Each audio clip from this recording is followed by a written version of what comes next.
we're on. Okay. Right. What are we doing? What did we do last time? Last time. Right. We had a crash. I thought I want to do things slightly differently from whatever the standard treatment is. So we were talking about the action of SL2Z or SL2R, but really SL2Z on the upper half when we were talking about the finiteness of the class number. So I want to do this in a way which, just to show you, is now in the lean theorem prover. And I want to show you something really weird that happened when we coded this up. So I want to explain via lean.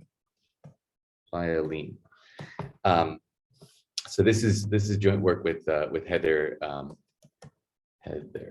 Macbeth. There's one little subtlety that I want to highlight, which I was shocked that we learned from doing this in the computer, because I thought, come on, we know how to do this. It's in every textbook. So two things. There's really two steps in understanding the fundamental domain. So we want a fundamental domain for this action. And of course, one step is to put any point into the fundamental domain, and the second step is to show that that's unique. And there's some subtleties here. So okay, again, so we have the action. First of all, action. Action is a technical term. What's the action? We have an action of SL2R acting on the upper half plane. Really, we talked about that the action should be taking place in the projective line, where it'll just be the linear action. So linear action here. Linear action here. Here it's the fractional linear action. So A, B, C, D acting on Z is AZ plus B over CZ plus D. So it's a fraction. This is the fractional. But the top and the bottom are linear action. So why is it an action? To be an action, I need to know that the identity element fixes everybody.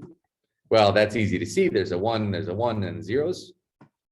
I need to know that it satisfies that it's if I take two matrices, G1 and G2, and I multiply them in the group, and then I act on Z, that'll give me the same thing as first acting by G2, and that gives me a new number in the upper half plane, and then acting on by G1.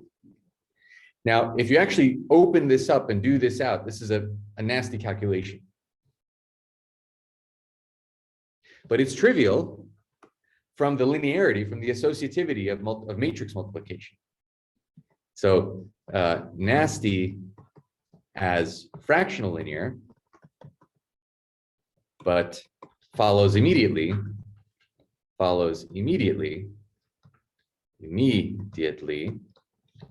from associativity of matrix multiplication.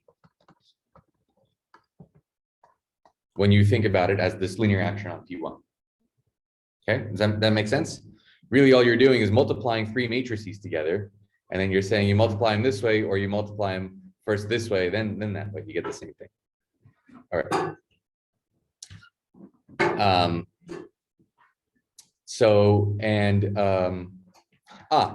Of course, so that's this bit. To be an action, I need one other thing, which is that G acting on Z actually is in the upper half plane for any G and any Z. I need to know that this sends H to itself. And so for that, there's a little computation. What does it mean to be an H? H, of course, is the set of, we all know, but let's write it down. H is the set of complex numbers with positive imaginary part. And so we need to know what the imaginary part of GZ is. Now, need to know what the imaginary part is. Everybody here knows this, but there's something here that I'm going to want to highlight. This, of course, is AZ plus B over CZ plus D. And so if I multiply, this is completely standard. If I just, what is it in grade school? They always argue about whether you can have like a √3 in the denominator. You need to clear I got these in apps and quizzes for not clearing the, yeah. which is totally stupid, but it's a technique that needs to be learned for a different reason. So if we multiply by the conjugate of the denominator so that we get something real here, it's hard to tell what's the real part, what's the imaginary part. But if you make the denominator real, CZ plus D norm squared, real, and by the way, non-zero. So since Z does not equal negative D over C, which is a real number, or if C is equal to zero, then if C is equal to zero, then it's just AZ plus B, then it's trivial. Okay, I'm getting ahead of myself. So that's the denominator. The point is that this denominator is positive. And what about up here? So now I have AC norm Z squared.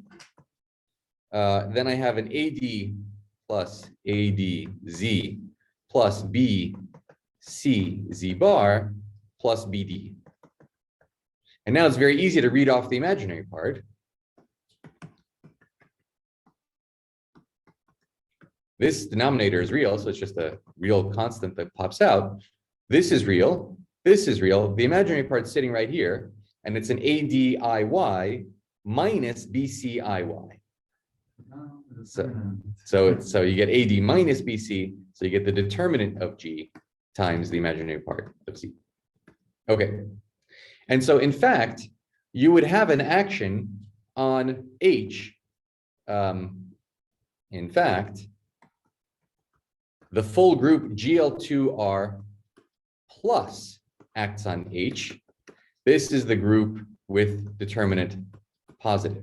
So GL2R is not connected because you can't pass from positive determinant to negative determinant continuously. So if you take the connected component of the identity where the determinant is positive, that keeps this, so the imaginary part of Z was positive because it was in H, because Z was in H, the determinant is positive, and this thing's positive, so that remains positive. So this is the action. Could Please. you repeat that? You said ZL2 plus is not connected. Not connected because determinant could be positive or negative. Determinant just has to be non-zero. But when you write ZL2 plus, that doesn't mean determinant positive. This means I want the positive determinant. So that is connected. I'm taking the connected component Okay, now of GL2R. Okay. Yeah. So this is connected component of the identity, since the identity has determinant 1. And here there is no funny business. This is like as a subset of R4. This is as a subset of R4. Topology the same. Yes. Okay. Yes. In the topology induced from embedding. Yeah, no, just making sure I'm not oversimplifying. Yep. Okay, we can understand this action. Okay, we have an action. You can ask all kinds of things. Is the action transitive, for example? Is the action transitive? In a lot of ways, it's more convenient to work in GL2 plus than SL2, as you'll see in a second. Is the action transitive? So is it true that for all points Z and W, there exists a G in G? Temporarily, I'll set this to be G with GZ equal W. If I have 2 points Z and W in the upper half plane, is there some action that moves one to the other? And it's very easy to see. I'm sure all of you know anyway. So it's enough to move I to any point. And all we have to observe, and this is why it's convenient to use GL2, is that the matrix YX01, which has non-zero determinant if Y is positive, X can be anything, takes I to I times Y plus X over 0 times I plus 1, which is X plus IY. What is this doing geometrically? This matrix decomposes as a unipotent times a diagonal.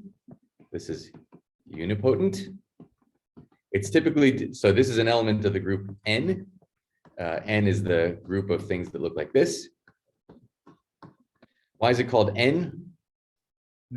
It's from nilpotent. Yep, this is the exponential of the nilpotent. Exponential of the nilpotent element 0, x 0, 0. And this is nilpotent. right? Powers of this thing go to 0. In fact, the square of this is 0.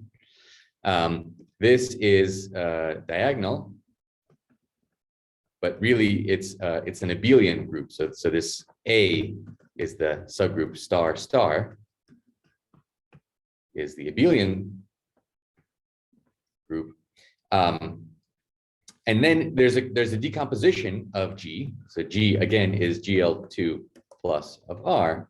It has a center.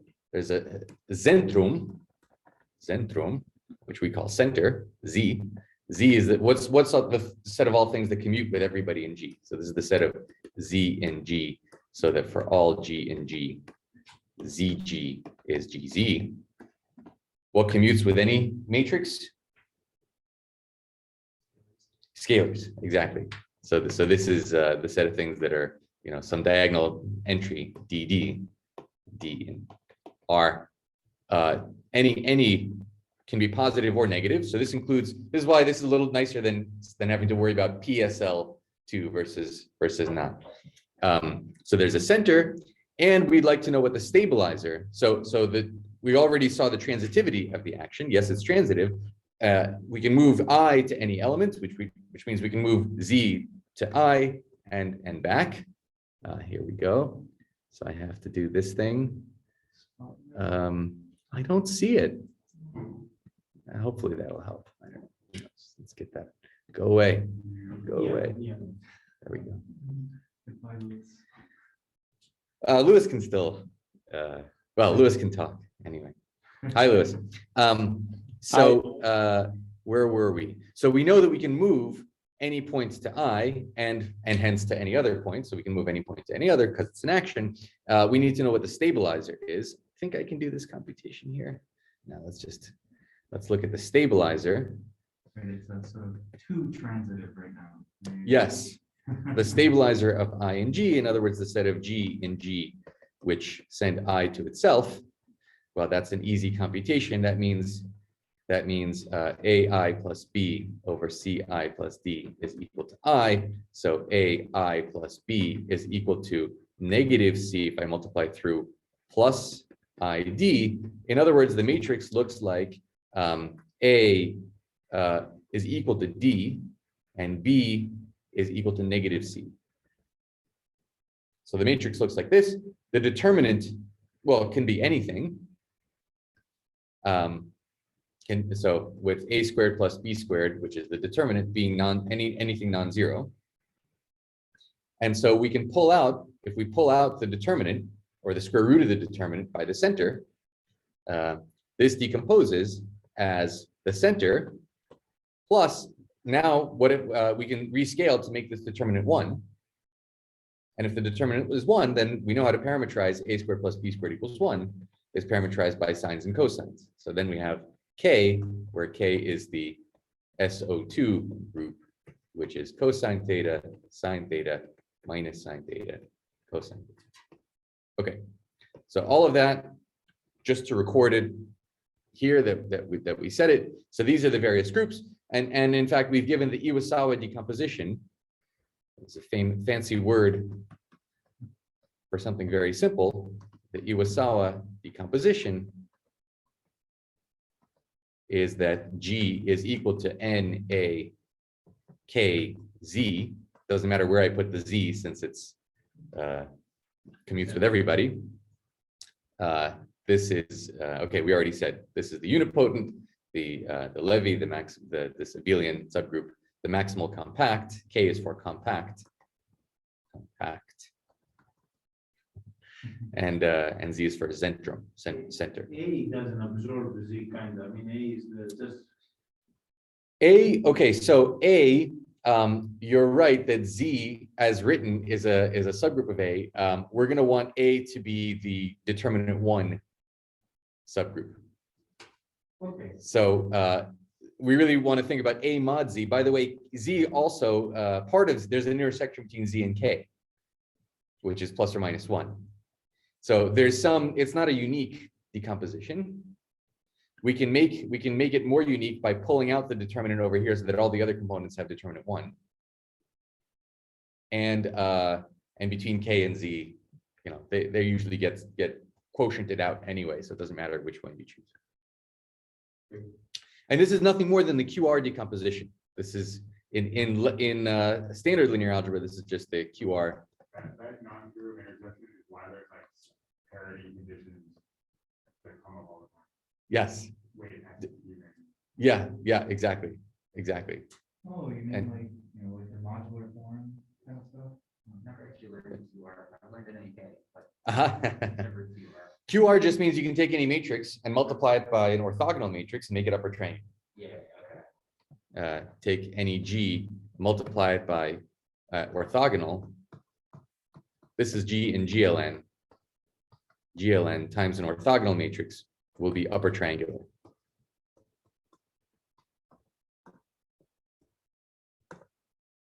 That's all this standard decomposition is. Okay. Good. What else did I need to say about this to give you the kind of unique? Yeah, sorry.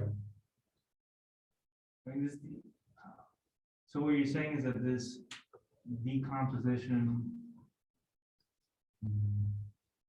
I'm saying there's You're a, decomposing the part where you're decomposing the stabilizer, right? You're taking a transitive group with its action, and you split it into the center and the other part.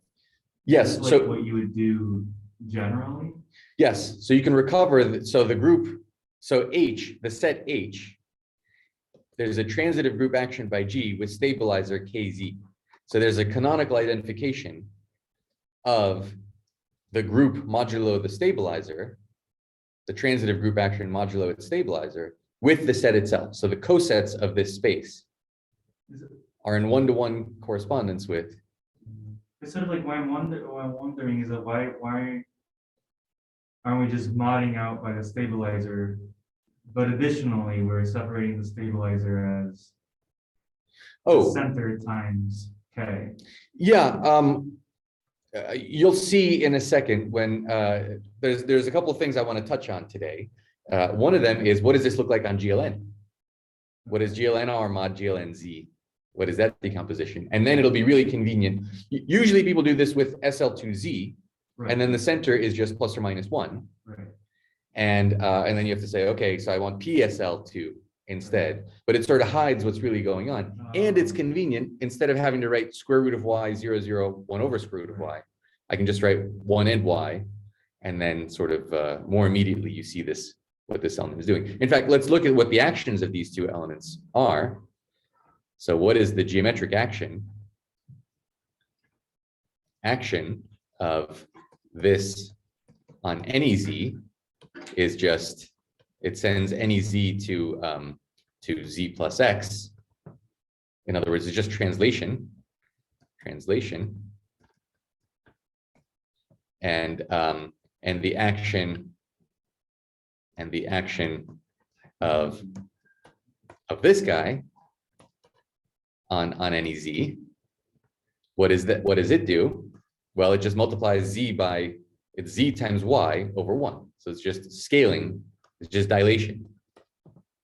It's dilation. You get to get onto this view, Say it again. like how you got into this zoomed in view. It's how I, yeah, it's there you go. There's the dilation. And here's the translation. Right, exactly. The transformations of pinching and two finger slide. Exactly. NAK in practice. NAK in practice. Yep. They should have this slide across. That would make it feel more like a blackboard. Of course. It's like an icon H, it's like hyperbolic.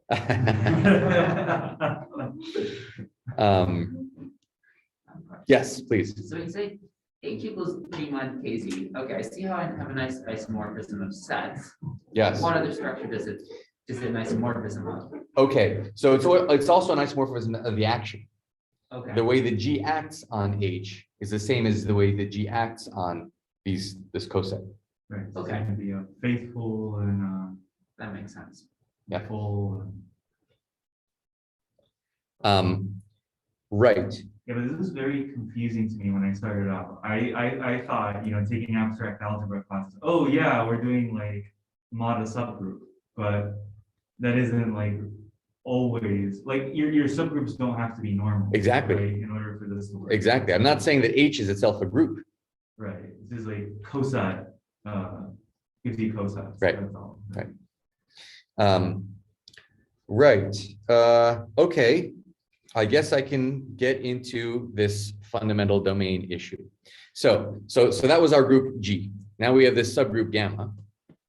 So this gamma is a subgroup of G. Gamma for us will be SL2 Z. You can, okay, it's really PSL2, or do you want to do GL2, which has the plus or minus one embedded in it. -1 and 1 will be an element in GL2Z, but not in SL2Z. All of these things are complete trivialities that I want to avoid. How do we, so what is a fundamental domain for this action? So the first thing I want first is a Siegel domain. A Siegel domain is a region, let's call it R, region R, such that two things, for all Z in H, there exists a gamma in gamma, so that gamma Z is in R. I can bring anybody into this region, but of course I could just take R equals H and gamma equals the identity. I want R to, well, I guess if I know that already that gamma has finite covolume, I want to know that there are only finitely many such Z's. How shall I put this? Let's just say and R is finite, and the volume of R is finite. This is already slightly different from the fundamental domain definition, right? Right. Because the fundamental domain, you're asking for this uniqueness. So Exactly. Which we'll do also, but I want to sort of illustrate something about this Siegel domain. So what we said last time was, well, okay, Is there like a natural way to define volume for R? yes, there's a measure on, so with respect to d mu of Z being dx dy over y squared. I'll talk about why this is the natural Haar measure. Yeah. Okay. I mean, I know it's, Yeah. I know it is the Haar measure, but it comes from this action, or does it come from the action? Is really what I want. It can, there's, depending on where you want to start the discussion, from the action, you can derive this, you can start with this and see that the action is measure preserving. Okay, because I could like take the usual measure on C, and then Yes. the fundamental domain has infinite volume. That's exactly right. So I guess, okay, and we'll see why we pick that measure. That's exactly right. Okay. Okay.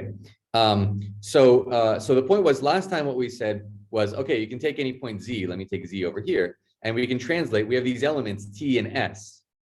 And the point of, we found it difficult to, like, there's a lot of picture drawing when you argue with T and S.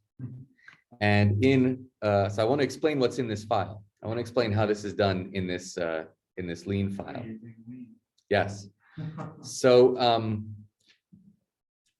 So right. So the first thing that we show here is that the map. So let me state this as a thing. So we want to avoid for as long as possible explicit use of these matrices, which we know are the generators, but it turns out to be interesting to study things in their own right. So let's call this lemma 1, or lemma whatever. Given some Z in H, the map that takes C and D, these are coprime pairs of integers, to norms CZ plus D squared is proper.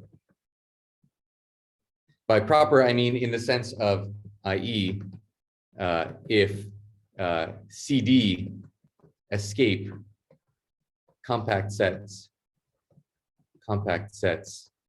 of R2, then the image of this map, what should we call this map? I don't know. iota, then iota of CD goes to infinity. This is a quadratic form. It's a quadratic form, yes, the proof. So the proof, which is much more involved in lean than just, well, what is this? It's CX plus D. This is CX plus D squared plus C squared Y squared, which is a quadratic form in CD. X and Y are fixed. So this is a obviously positive definite because it's a sum of squares, is a positive definite quadratic form in CD. So as C and D grow, these are the level sets of this thing are ellipsoids, and the ellipses go out to infinity. Okay, so that, just to show you, is in the filter language, in the language of filters, says when you have a map that takes fin2 means the finite set on two elements. The map from finite set on two elements to Z is just saying there's a first element and a second element. So this is C, Z plus D norm squared, is cofinite at top. So cofinite means the boundary, the complement of, when you restrict to how many there are in a compact ball, there's only finitely many elements. And the way to prove it is to show that this map is proper, and then you restrict it to the integers, and the integers have this discreteness property. Okay. So that was that's a simple lemma. In other words, all this is saying is CZ plus D norm squared goes to infinity, which means 1 over CZ plus D norm squared goes to 0, which implies 1 over CZ plus D norm squared goes to 0, again, as CD go to infinity, in the sense of escaping a compact set. I'm not saying which one is going to infinity. Yeah, this is Mathlib. This is in Mathlib. I mean, this is the same as saying the norm of C comma D goes to infinity, right? Yes. Yes.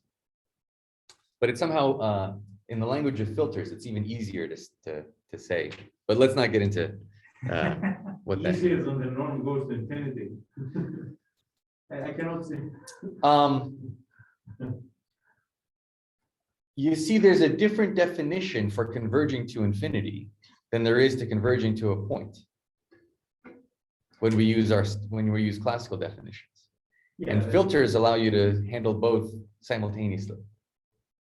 So converging to infinity is the filter that's A infinity, that's like the interval A infinity for all values of A.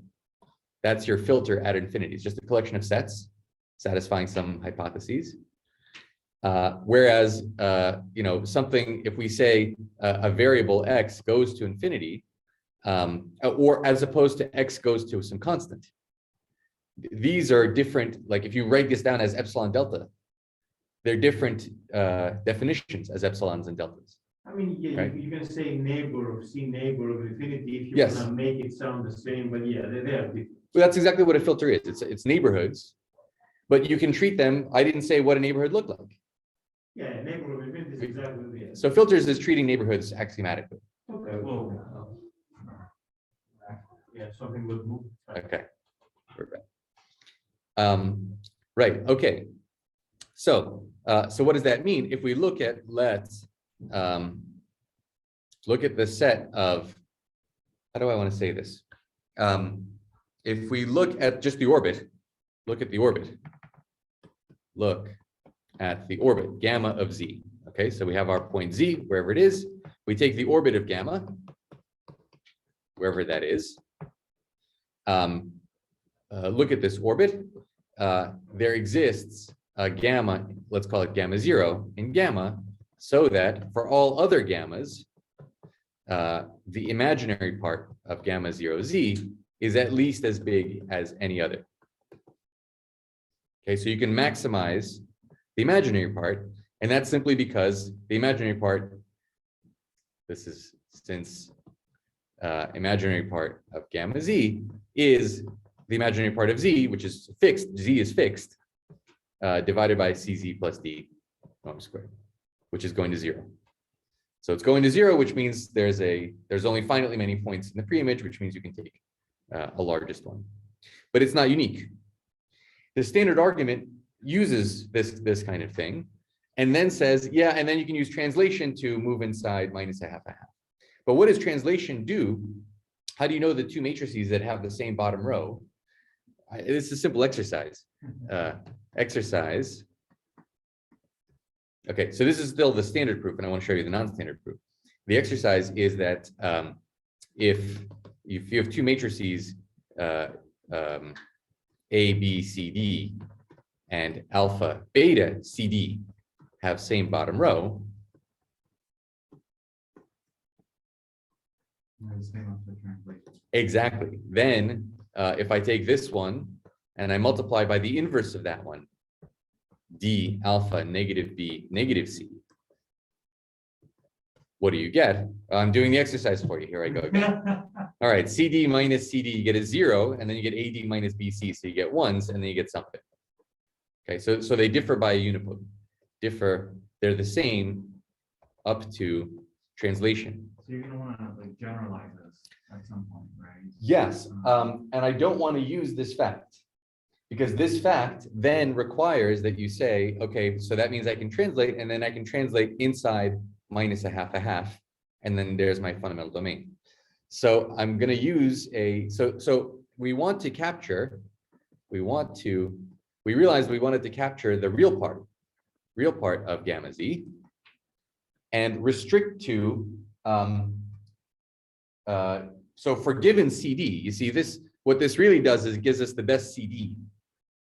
This gamma 0 gives best CD, best pair C0 D0, to make the imaginary part as large as possible. And now we have to recenter it over the top rows instead of the bottom rows. So you want to capture the real part. Well, what is the real part? So there's a standard method for capturing the real part. So AZ plus B over CZ plus D. Anybody know the trick? How to capture the real part?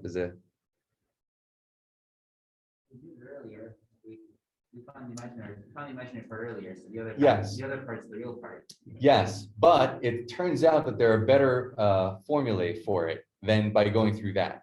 That it ends up being is a little nasty. The only thing I know to do is exactly. So if we subtract off A over C, It's like Hendrik's favorite thing. it's Henrik's favorite thing, and it's my favorite thing, maybe because I learned it from Henrik, I don't know.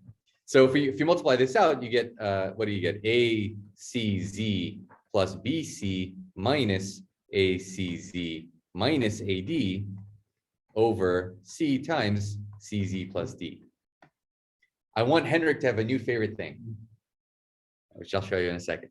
Okay, so this is the standard argument, and then you say, okay, but this, okay, so the ACZs cancel, the AD minus BC is -1. And so what we found is that we can write any GZ, in fact, as A over C minus 1 over C times CZ plus D. Now, what's that? I don't think I've ever seen this. So this is a very, it's in every book. It's a very standard computation. What's the salient feature? What's important is that if we fix Z and C0 D0, this is fixed. And it's only the A that you have the flexibility to change. Now the A is restricted. A is restricted to AD minus BC equals 1. But this is the only thing, and this is real. Only part depends on A and B and is real. Okay, so that's how the standard argument goes at this point. And I want to show you the new argument. Now, why make a new argument? What's wrong with this argument? Well, what if C is 0? You need two different cases. Need two cases.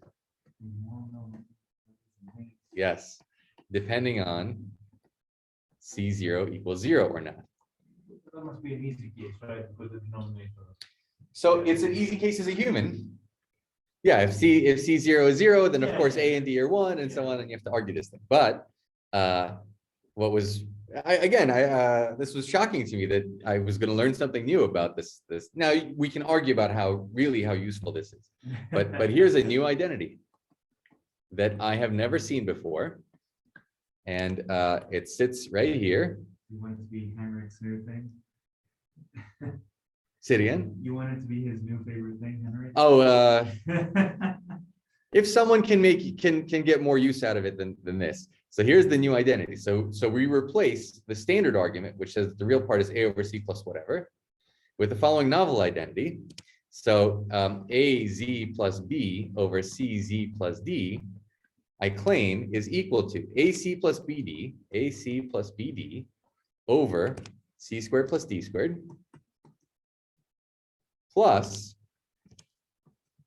dz minus c over c squared plus d squared times cz plus d.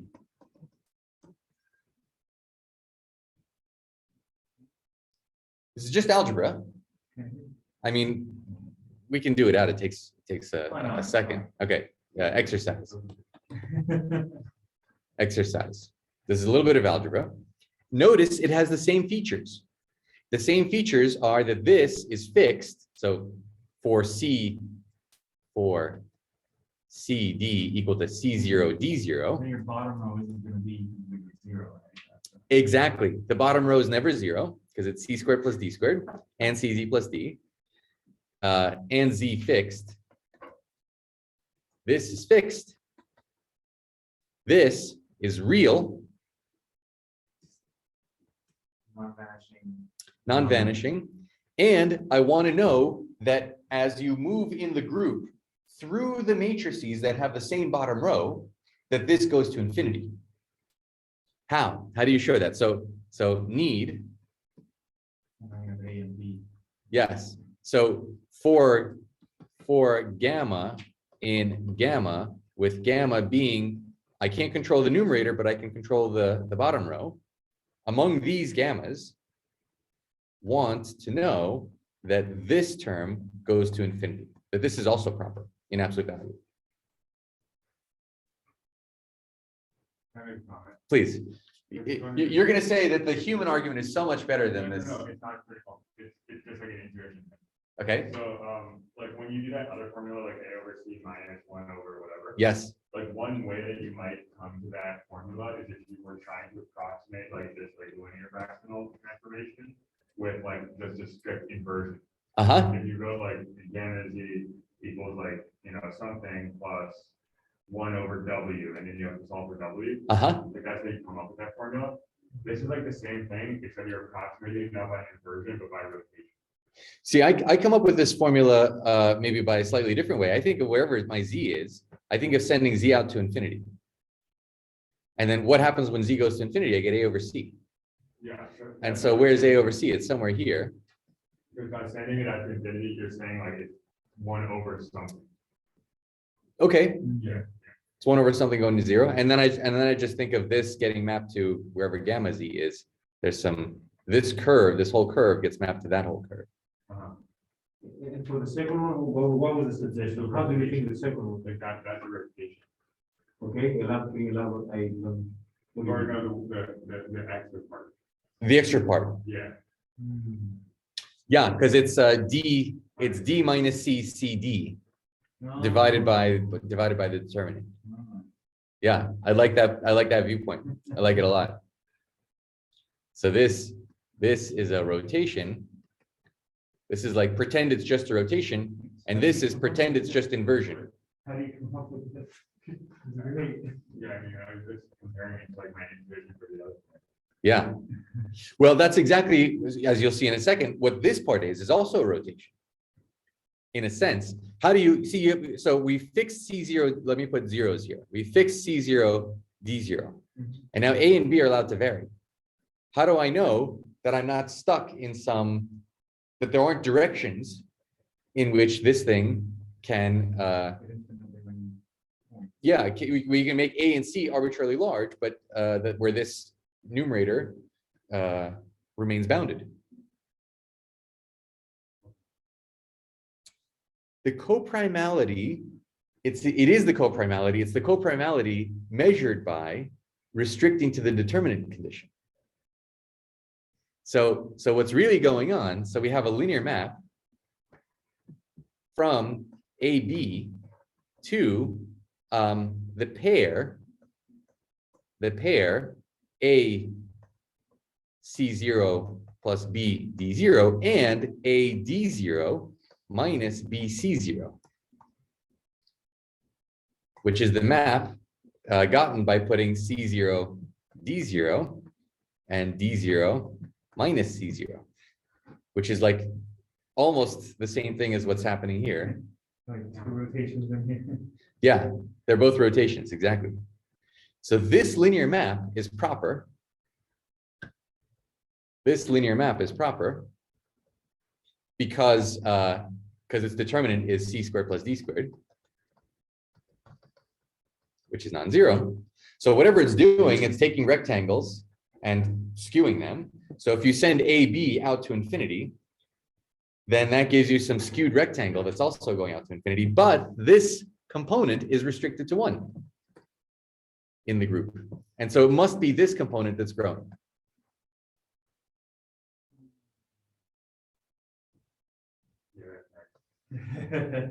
So I thought this was, it's definitely not necessary as a treatment for this, but since I'd never seen this treatment before, and this is the one that we ended up using to do this in lean. You never know when it's going to come in handy somewhere else. Exactly. Thought it was an interesting novel twist. Wait, so this is really kind of strange to me. So it's like you went to lean, okay, let's code up this proof. You could have easily gone through the cases and still coded Yes. it up. What is it? The Mathlib people thought, oh, let's make this shorter, and like, Well, it wasn't Mathlib people. Really, Heather insisted, I wanted to do it the standard way. And she's like, no, there must be a case-free way. There's got to be a simpler way. What is it? What's the right identity? and And then we- you guys just started thinking about it. And we started thinking about it, and eventually we came up with this. Oh my goodness, it's a. There's some kind of mirrors of this in like other areas where like you have like some function on the whole group at GL2R, and then you're trying to like restrict it by some like a subspace, and there's all these different choices you have. And like one way to do it is like the line model. And but then that introduces like this weird condition, this case where like sometimes you have to kind of need 2 patches like that. But you could also restrict it maximal upon that. Yep, the circle model. And, like, that's usually like the case-free way, because you don't need 2 patches. Yep. So I guess it's like it's sort of an analog. And it's almost exactly what's going on here, because you could think of this as like a K, Exactly. more of a K decomposition as opposed to more of an A decomposition. I don't know. Yeah, because that's like real hot decomposition. Exactly. And then this is like, some other, yeah, there's just all kinds of decomposition. Yep. And you see their special. So anyway, the point of all of this is that the real part does go to infinity as you move. So consequence, what's the, Is Bruja KA? Is that a different one? That's card mark. Okay. KAK is Cartan, Okay. NAK is Iwasawa, Yeah. Iwasawa, KAK is Cartan. Then we have Bruja. Bruja is like NaN minus, but you need a couple of copies of NaN minus. BUBWB. Say it again. BUBWB. BUBWB. Yeah, exactly. So B is the Borel, Na is the Borel, Yep. and then U, some people call what I call N minus Yeah. is U, the opposite. Anyway. Right, so what's the upshot of all of this? The upshot is that the real part of gamma Z goes to infinity among the gammas with bottom row C0, D0. And so there's a least, which So implies, using this sort of as a more general argument is the idea to, or no, or are you just saying just to eliminate the cases? this is really to eliminate the cases. This will give us it is a similar argument to what's going to happen in GLN. Okay. where we only have a Siegel domain and not a full fundamental domain. That's the point I really want to try to make here. So we've got these gammas that give us the largest possible imaginary part. They all have the same bottom row CD. Among those, there's going to be a least real part. And now we're done. There exists a least real part. And now for the finish, you know which domain you're in. Now you've moved. Energy translation, so. Yes. You've moved to real part of Z less than a half, less than or equal to a half, and imaginary part of Z at least √3/2. You've actually done better because you've moved it outside the unit circle. But this is the Siegel domain. If we just want to think about the imaginary part and the real part separately, this is the Siegel domain for the action of SL2Z. It's a Siegel domain for the action of SL2Z on the upper half. So it's not an exact domain. It's just that everybody can be moved in here. And how many ways can you how many ways can you move stuff from that upper part of the circle to part of the circle? Yeah, there's this Just by inversion? yeah, there's just this little bit that's extra. Right. That's two, everything else has one. Sorry? That little bit has two, Exactly. Exactly. everything else has one. Yeah, Well, so that- there's that- a- that and it's flipped, That and its flip have two. have two representatives where everybody else has one. So that's another way to define a Siegel domain, that there's only finitely many ways of moving anybody to. So it's not necessarily unique, but you can move anybody there. Why is this? Sorry. I guess when our generators are so simple, then it's nice, easy to see. Yeah. And now at the final stage, there's a case analysis. Why is this the region? Why is this a minimal region? A minimal region. If you break this part, you're not in this region if you break one of these. Now there's a slight case analysis. If real part of Z is bigger than a half, then T times Z, or T inverse, I guess, T inverse of Z has smaller real part. Has smaller real part. If you're outside. Same thing the other side, you apply T, and if the imaginary part of Z, is less than √3/2, if you are inside this region, but the imaginary part of Z is less than √3/2, then SZ has larger imaginary part. Okay, so the final conclusion does use S and T because those are indeed the sort of bounding walls of the standard fundamental domain. But to get into this region, you can do something more general. I don't know. I just wanted an excuse to show this identity, which I thought was very interesting. But the whole thing, I mean, after saying the first thing, we can reach an imaginary part which is maximal. Then by now they will go real part between -1/2 to 1/2, right? Yes. So among those, the point is that among the gammas which have maximized the imaginary part, the real parts go to infinity. And so there's only going to be finitely many in any compact region. And so there's a minimum. And I claim that minimum is between -1/2 and 1/2. Why? If you're bigger than 1/2, you can apply T inverse, and that makes your real part smaller. If you're less than 1/2, less than -1/2, you apply T, that makes the real part smaller. That contradicts the fact, strictly smaller, which contradicts the fact that you had the least real part. I'm just saying that right now we're just trying to prove that, let's say, the point through an orbit will fall between real part -1/2 to 1/2. Yes. And that we could have done without the considerations of orbit. We need both of these together.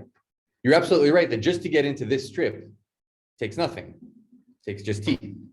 Yeah, but can we apply the first gamma to find the maximal height, and then simply see? We can. And if you first act and then act with the shift, you will end up in that shift, right? You're absolutely right. So why is this necessary or useful or Well, it's an argument that, what am I missing essentially? That's my question. well, Because it seems as if, we have acted and now we are in maximal height and then we act again and we reach the strip. So we will be on that Siegel domain. yes. So, yeah. Well, so that's the geometric intuition for that argument. And the geometric intuition is so strong that it seems to me as well to do all this algebra is overkill. And yet, when you want to tell the computer to do the geometric intuition, it says, I don't understand. So there is we could have done a standard treatment, which would go through this kind of identity. And we found a treatment that doesn't need cases. Whatever. It's not, this isn't a breakthrough or anything like that. It's just a curiosity. Conclusion of that identity is that there is that you can minimize the real part. Exactly. That the real part goes to infinity among the matrices that have C0, D0 as their bottom row. Does that mean they can't, well, does that mean they can't accumulate? Exactly. But Because if you don't put that restriction on C0, D0, of course, they do accumulate everywhere. yeah, but I guess I'm with United, like, we're not trying to show that any uniqueness in this region, we're just trying to show that you can get there. I want not just to get there, I want the choice of the minimal one. To know that I'm there, okay, we're humans, so we can say, yeah, of course, you move and you get between minus a half. But to know that the minimum value lies between minus a half, I first have to choose the minimum value. And to choose a minimum value, I have to know that a minimum value exists.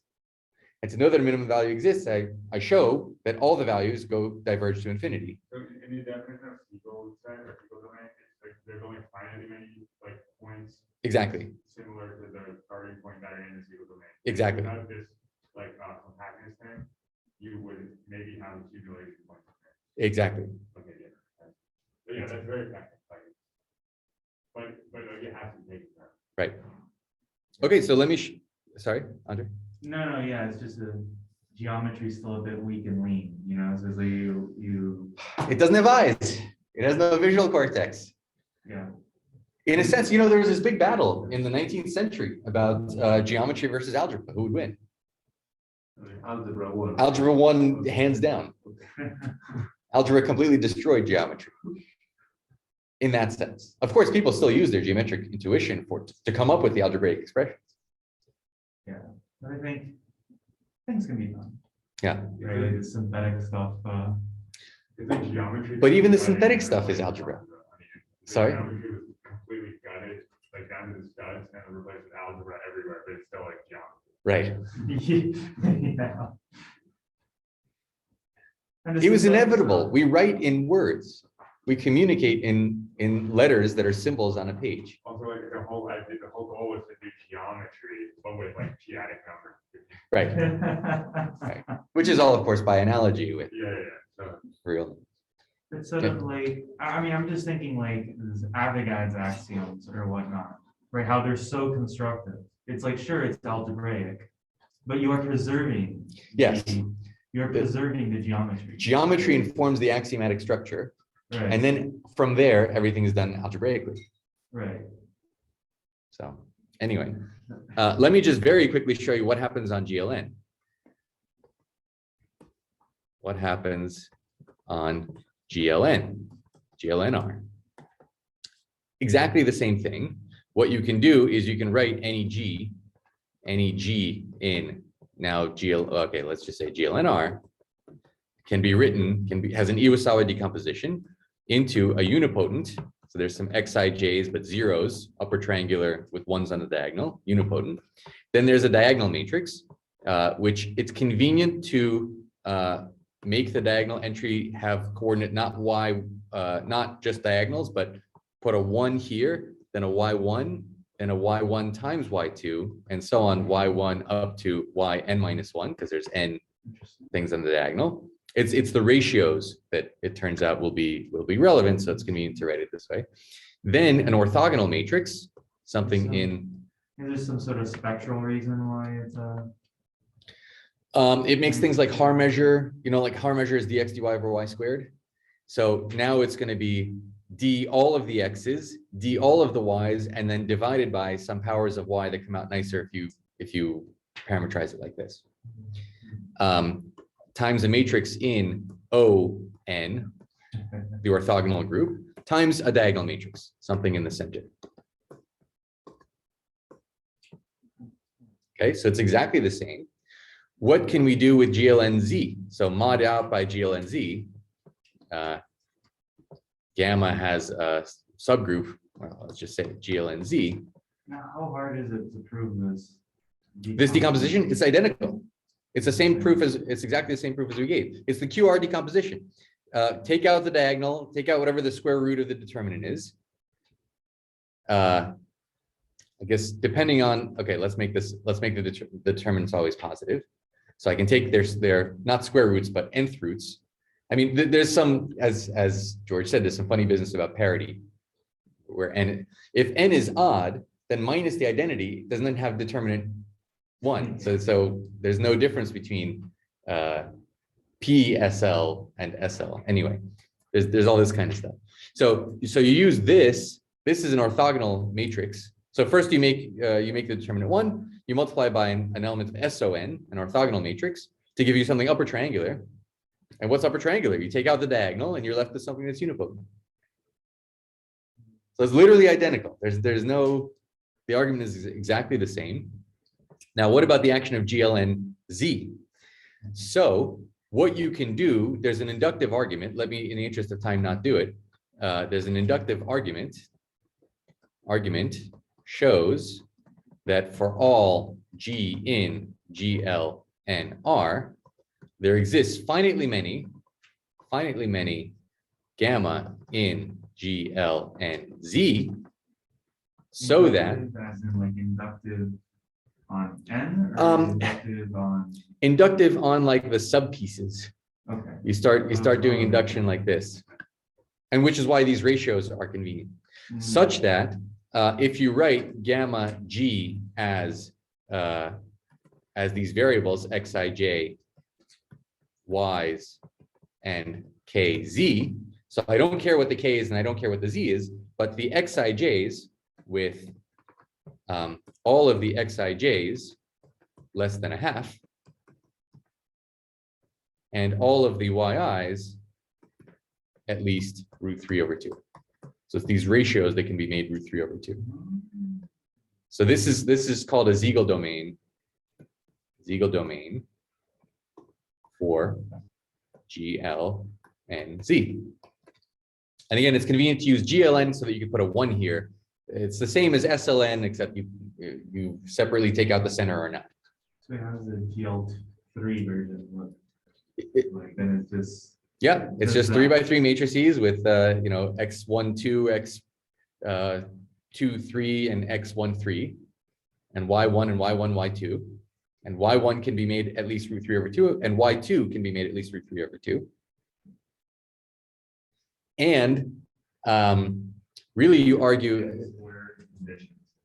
Sorry? With n squared conditions. Yes. Is it n squared? It's of order n squared. Yeah. This is like the triangular number conditions and then another n-1 conditions. And Do you happen to know if you were to refine it to a fundamental domain, like how many conditions would it take? if we had a nice fundamental domain for GLN, then we would not have lattice cryptography, because it would tell you what the shortest vector is. We do not have in 1,000 dimensions a way of saying the difference between the Siegel domain and a fundamental domain. We can compute the volume of a fundamental domain. We can compute the covolume of GLNZ, but the Siegel domain has exponentially larger volume. So this is why I want to zero it. This is exactly in the rank. Yeah. Wait, so has anybody constructed? For GL3, maybe for GL7, but for GL100, not a chance. And for GL1000, forget about it. There's no general argument that will. There is no general, no known nice fundamental domain. So you're saying that, like to answer my question of like how many conditions do it take, well, it's enough that it makes like cryptography hard. Yes, Yeah, so that's, yeah, I guess that's a lot. and implies we have lattice cryptography. You know, the security of lattice cryptography rests on the difficulty of the difficulty of this You problem. get a Fields medal and great cryptography at the same time. And lattices are our own, our sort of best hope for post-quantum world. Lattice cryptography rests on the difficulty of this problem. Okay. Farming is our best hope. Vertical farming. So we don't have good generators, like, why is it so? We have generators. Like as good as TNS in the case ZL2. Sure, yeah, you can write down generators up the wazoo. Where do they move you? What's the exact minimal set to which they can move you? Yeah, maybe they're not as nice. That's why it's difficult. I don't know. They're the same, you know, you can write down elementary unipotent matrices and you can write down little flips, local flips, permutations. And still, okay. Interesting. How do you, I give you some 10 by 10 matrix. Make it as simple as possible. What does that mean? Do we have an upper half plane in like or something equivalent in dimensions greater than 2? Well, the upper half, the analog of the upper half plane is just the quotient, GLNR mod Z times ON. I get that. That's the analog. It's higher rank. Higher rank, everything. There's too many ways to go to infinity. In SLN, there's only one way to go to infinity. So I mean, SL2, rank what 1. you're saying is, oh, say for GL3 or GL7, we have like, say, nice fundamental domains. Does that mean finding the minimal vector is a lot easier in those? Yes, because all you do is you have a domain and you have presumably if you have a domain, then you have a way to get somebody in that domain. Right. You have some sort of technique. Right? The Euclidean algorithm, which is what's putting you into this standard fundamental domain, is it's like the only algorithm we have that's efficient. Yeah, it's like the world's best, it's like the best and only algorithm in number theory. It's the best and only algorithm in number theory. It's so efficient for what it actually accomplishes. Yes. Let's see. That's the dilemma. That's the lemma and the dilemma. All right. What can I do in 15 minutes? Okay, so let's very quickly, the reason we did all of this was to get the Gauss finiteness of the class number. So let's just finish that off very quickly, and then we'll move on to other stuff. So finiteness of class number, finiteness. Are you also going to do it for D negative? Yes, we'll do both. I think we started talking about D negative because that's the one that's in the upper half plane. Oh yeah, no, yeah, D positive is what I was wondering, because then you have to do like the continued fraction stuff, right? Exactly. So this is the number of classes of quadratic forms up to equivalence with discriminant equal to this fixed D. Okay, well, as we saw last time, let's just fix this for the record. We have this alpha Q. We can put alpha Q into a fundamental domain. So the real part of alpha Q is less than a half. The real part is the alpha Q is negative B plus root. Let's put an absolute value of D times I. Let's say D is negative over 2A, so that we can read off the real part as being negative B over 2A. The real part is equal to negative B over 2A. And so its absolute value tells us that B in absolute value is less than A. This we did last time. We're taking A to be positive. We can always choose representative where A is positive. And if it's positive definite, this says it's definite, this says it's positive definite. Okay. The other condition is that the absolute value of alpha Q is bigger than 1, and the absolute value is B squared, or the square root of the absolute value is B squared minus D over 4A squared. 4A squared. This is what we're doing. Right. Now B is less than A. So I make this bigger if I replace B squared by A squared minus D over 4A squared. And that's where you get 4a squared is at most a squared. This is minus d is better written as plus absolute value of d. 4a squared plus absolute value of d. And so there you get your, what I was claiming last time, which is that a is less than d over 3 square rooted. Right. Okay, and just to illustrate that you can really do this in practice, I said let's do minus 23. Okay, so if it's minus 23, 23 over 3, 23 over 3 square rooted, this is like 6. The idea you're right, is you were, We have a hornet. All right, oh, really? yeah, just don't panic. So we found a hornet that just thinks about. Okay, fine, we're okay. So this is less than 6. The square root of that is, the floor of the square root of that is 2. So our only options are a equals 1 or a equals 2. No, isn't it 3? Louis said something. Louis, you're saying, isn't it 3? 23 divided by 3, 21 divided by 3 is 7. I'm not doing the square root. Sorry. It's less than 27. I forgot the square root. My bad. Yeah. Let me turn. I'll go that back to on. silent. No, it's okay. Yeah. So 27, it would be 9. 27 over 3 is 9. The square root of that would have gotten us 3, but we're at 23 instead of 27.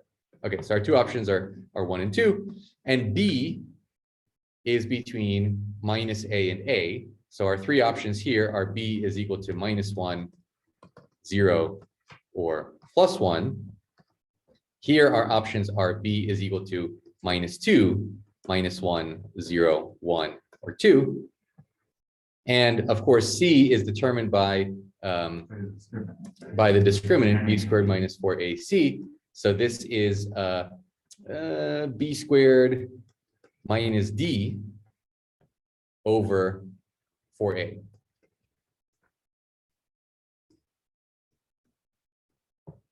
Okay, so if b is 1, I have 1 minus -23, that's plus 24, divided by 4 is 6, and a is 1, so I get c equals 6. You can at least discard the negative values. Right? Uh, the negative values of b, since you have a b squared for c. Right, there'll be a common, there'll be a plus or minus value for b. Now b equals 0 gives us 23, which is not divisible by 4. So that's out just by parity. And if you look at these guys, so what is the alpha? Alpha in these two cases is negative b, so that's plus or minus 1, plus square root of 23i over a is 1, so that's 2. These two are actually equivalent. They're on the 2 boundary. They're at -1/2 and +1/2, Ah, I see. because the real part's -1/2 or +1/2. So these are equivalent. So we can choose one of them, but okay, so this is one class. How about here? If a is equal to 2. Okay, so if b is -2, now I have -2 minus 23. -2, yeah, so to be divisible by 4, b has to be odd. Right, so this starts. So these are gone. And if b is -1, again, we have c is equal to, except now the a is equal to 2, so we have to divide by an extra 2. So c is equal to 3 in either case. C is equal to 3, either in this case or in that case. But now these are inequivalent because the point is plus or minus 1 plus root 23i over 4. And these are inequivalent. So that's why the class number of -23 is equal to 3. You debunk the conjunction, right? The conjecture? Right, the bad conjecture of, oh, the converse being true. Yes, exactly. Yes, exactly. That it's not unique. But it is finite, as we saw. And just to compare that, is it worth doing this computation? Maybe not. I want to get this whole sum to come out to 3. This whole horrible sum. I think it won't take that long. This sum has length like 23. Exactly. The sum is length. Yes, we're going to go from 1 to 22 with some plus signs. I don't think it's going to be that bad. I just need to know. I just need to go up to 11 because that's half of 22. This 23 is 3 mod 4, which means to be discriminant, we need negative 23. And so it's going to be, it's not going to have logs. It's just going to have Wait, is the log and signing, does that happen like the indefinite? indefinite. And that you can tell from 314 or 011. Exactly. Exactly. I'll need that like a sign thing, because equivalent to like a mod. Yes. But I guess that's what the point of the discriminant is. Yeah, it's sitting right here in tau. Tau is either I or is either I times root Q or just root Q. And then you can take, and this is going to be real. So we had, when we did out the complex log, we saw it as a real log plus I times the argument. And so when tau has an I in it, that kills the log, because that's going to be imaginary. It has to cancel out. And all that's left is the argument. So you get this nice formula that you can check by hand. Yeah, let's not do it. It's better in computer knowledge. You're right. No, we don't have to do it. Yeah, I think it's not that. What's that? Or, no, we don't, it's just the quadratic. It's just a quadratic character. It should be very easy and very fast. Sorry? It has Jacobi symbol. Right. It does, doesn't it? Jacobi, Yeah. Jacobi symbol. Okay. N mod 23. Let's get a table of that as n goes from 1 to 22. Okay. So these are the plus signs and minus signs. In other words, 2 and 3 and 4 are squares, 5 is and 6 is. So that saved us that computation. And now I can multiply this by n. It saves you having to do the quadratic reciprocity over and over again to It's And add them all up and I get negative 69. Which is, so there's a minus sign here, negative 69 means this quotient is 3. So L of 1 chi 23 is pi over root 23 times 3. And 3 matches the class number. Okay, so yeah, saves us the calculation. There it is. Okay, so it's clear what I did. All I did was in practice is the best way to do it, like, I guess you could Jacobi symbol your way through it, like literally do quadratic reciprocity until. well, I was just going to write out the list of squares. 1 squared is 1, 4, You're 9, literally gonna 16, try to- 25 is 2, 36 is 13. So I know who the squares are, so I know who to put plus signs on.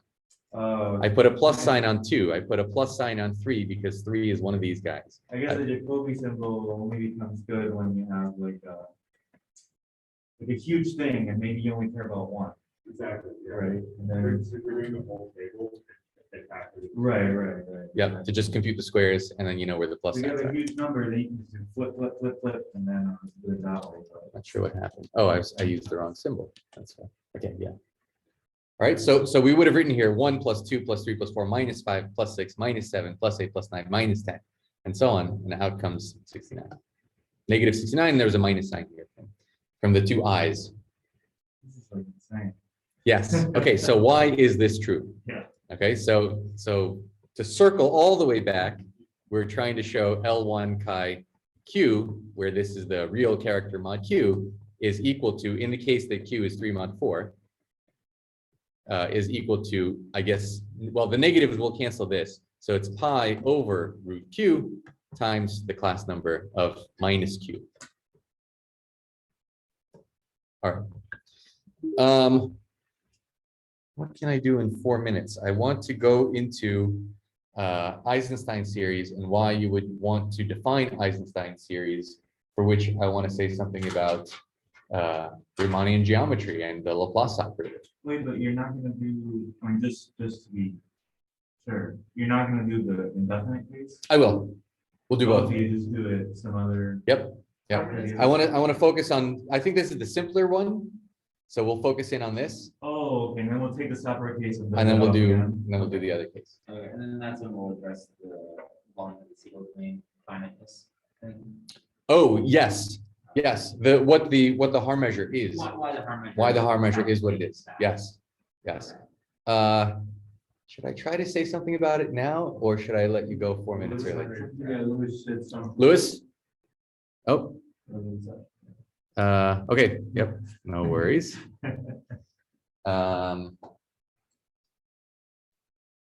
Yeah, maybe we just end 3 minutes. early. Invariant measure.